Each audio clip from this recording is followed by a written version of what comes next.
think there is a path for like from product marketing to like becoming a CMO? And is that now opening up in a way that it wasn't before? That's such a great question. I'm so passionate about that growth path for product marketers. I think it's a highly coveted area. Like I know people desire to move into product marketing from other functions. And they just, and you can see the growth because usually there's only one product marketer or a few, versus the ratio of your sales or marketing folks in campaign and other areas, right? So I think it's a really important space, but as you start going up in the hierarchy of product marketing, it kind of plateaus at a director level, right? And that's just big because there's portfolio marketing that came before product marketing, but this area has just always been in a siloed way, like you put it. I report in the product function, but I'm not a product manager, right? You're not. Yeah, exactly. Yeah. And I work a lot with my marketing team, who I treat as like an agency. Like, this is the brief, this is the proposition, this is the messaging, this is the ICP, and then go figure how we reach them, right? But unless you have that, how do you go figure? You are going to go just like you're going to burn money, right, on marketing budgets. So there's a lot of collaboration with different functions and with the marketing folks. But the CMOs, if you look at, the C-suite CMOs, how many of them are product marketers?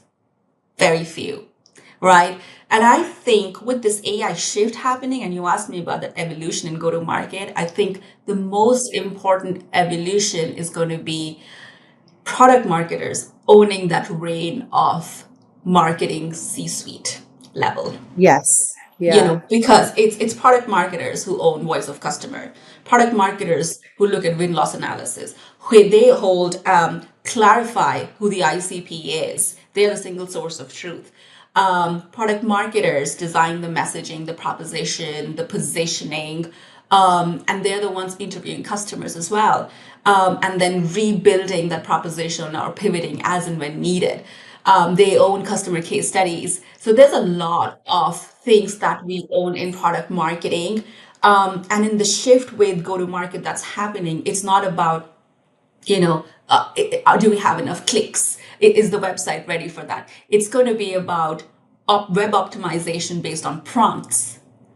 Who's writing the prompts? It's the customer. Who's close to understanding what kind of prompts are coming? It's the product marketer. Who writes the messaging? Who's going to align it with the prompts? It's the product marketer. So I think it's a very strategic position. And the more we talk about what product marketers do, right, and help the business understand the value we bring, I think it's great opportunity of creating a growth path. Is it going to be a CMO? Won't that be amazing? But if we take the titles off, but I think there's a strategic leadership role definitely opening up for product marketers at the C-suite level. They could almost be chief growth officers. They could. Yeah, that's what I was thinking as well. Yeah, chief product marketing officers. Like, that would be a great title, CPMO. You know, but you're right though. Every CMO I know, if I look at their journey, it's not come from a product marketing background yet. Everything that you've just described that a product marketer does. And again, I work with so many product marketers, working on campaigns with them and doing demand generation across 20 years. And rightly so, you just mentioned all of these things that they're so close to. Now, I would think that a CMO having those type of skills would make them even better at the job, right? Because being close to customers, I mean, that is the be all and end all of being a great marketer, right? Because if you don't know your customers, how are you going to, market to them and, get their attention? So knowing your audience is vital in everything that you do in marketing.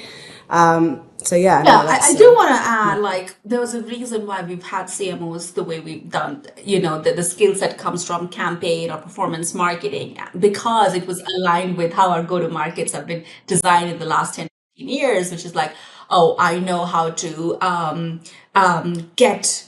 understand marketing technology, right? Your marketing budgets were going in those directions. But I think there's going to be a shift as we start to simplify our go-to-market again, as we move from specialists to generalist mode. So I see this influencing and impacting the way boards think of future CMOs, right? And I'm seeing some of that happen already, especially in the startup world where they're making decisions. Do we want our VP marketing CMOs to be from campaign performance, or do we want product marketers, right? So that I'm seeing that shift happen already in smaller businesses where there's more flexibility. And I think it's going to be in the very near future, even with bigger established IPO firms.